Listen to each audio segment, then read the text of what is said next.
The other night I was visiting my friend and we went to go sit in the hot tub where they live, and he was off doing something, and I think cooking or something at the grill, and I went into the hot tub by myself, and there was a woman in there, just one person in there, and when I saw her and I felt her energy from afar, actually. But as I got closer, I felt her energy even more. And I'll be blunt, her energy was not awesome. Meaning, in my experience, this was my experience, she oozed anger, resentment, jealousy, and an overall wall around her entire being that it was uncomfortable for me to even get into the tub, to be quite honest. But I did, and I said hello, and I don't know if she said hello back at that point. And so I just decided to go into my zone, my hot tub zone. So I went into my hot tub zone, and I can't remember if it was her or me that broke the ice, meaning who spoke to who first, because we're both sitting in this hot tub, right? I can't remember who spoke to who first. But here's what happened. As soon as I connected with her, she like truly connected with her. And I'm talking with my heart and my soul and my being, and not just like, hey, how's it going? There was something that came in that hot tub. There was something, a guide, the divine, her guides, whatever it is, right? There was some in beautiful support that came in, and I dropped into myself, and she opened up. Now, she started telling me a lot about, she had been raped, and there's a lot going on with her sister. She gang raped years ago. There was a lot going on with her sister, a lot of breakdown in her family. And the more we spoke, not only, the anger didn't completely go away, but she started to open, and she started she just started to open. And what I saw underneath was a lot of loneliness, right? There was a lot of loneliness because she had been really hurt. So I spoke to her for a while, and I allowed her to speak, and I allowed, but you know what I'm saying? Like, my being allowed her to speak and share with me what was going on with her. And here's why I'm telling you this story. So I shared a little bit about, I talked to her about soul retrievals, which is a powerful shamanic tool. I don't know if tools are not the right word, but it's a shamanic practice where when upset or trauma happens to you, sometimes we get stuck in time. So if there's like a trauma, let's say, we'll think about a soldier who has PTSD, who comes back. When they hear a loud noise or something, they could be, something could trigger them, and they could be right back on the battlefield. And so according to the shamans, that they're stuck in time. Their soul is still stuck in time. And what we need to do is go back and retrieve the soul, do a healing on the soul. And when the soul is ready, bring the soul back home to the self. So I was explaining this to her. I was saying, have you heard of soul retrieval? I shared this with her, and I shared this is, offering this. This is what you could do if this sounds good to you.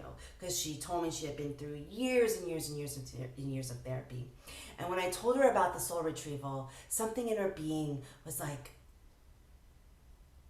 oh my gosh, yes. Like, I could feel her entire being like, maybe there is a solution to this. Because, and I'm going to share with you why I'm sharing this story with you in a second. Because there is a solution to all healing, all trauma. There is a solution. And it may not be shamanism. That's the solution that I use. that's worked for me and has worked for my clients for the past 18 years.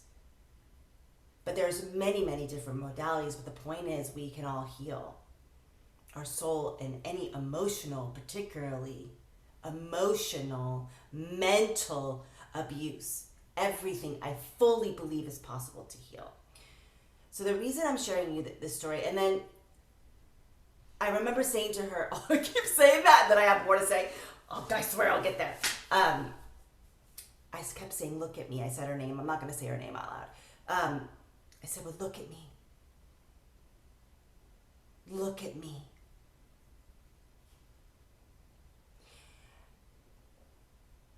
And held eyes with her.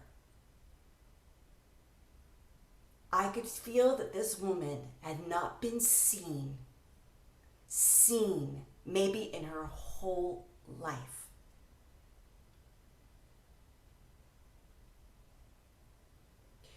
I could tell. My friend was like, we gotta go eat dinner, let's go. But this was important.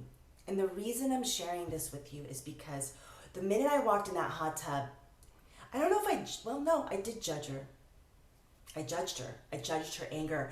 And I told her straight up, I said, I felt your anger the minute I walked into the tub and she got upset. She was like, is it that obvious? And I said, yes, it is that obvious. You wear your pain. You wear your pain on your sleeve, on your whole entire being. And I said, that's okay. That's okay that you're doing that. But know that you're not hiding it. And you get to let this go. So the reason I'm sharing this with you is because, one, I judged her right away. And she made me very uncomfortable. But when we connect, human to human, and she told me she had violent tendencies as well. There was that came out in the conversation. But when we connect and we allow the divine, we allow our guides, and we allow that energy to come through and be present and listen to another person's pain, it's so healing for them. It's so healing for them. She needed to be witnessed.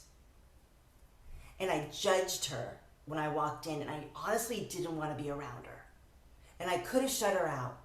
So what I want to share with you is there are people walking around with pain all over their being. That doesn't mean that you need to walk up to every single one of them. But if you have an opportunity to serve someone in the moment, or if you're one of those people that's walking around with pain and it's obvious and you're pushing people away,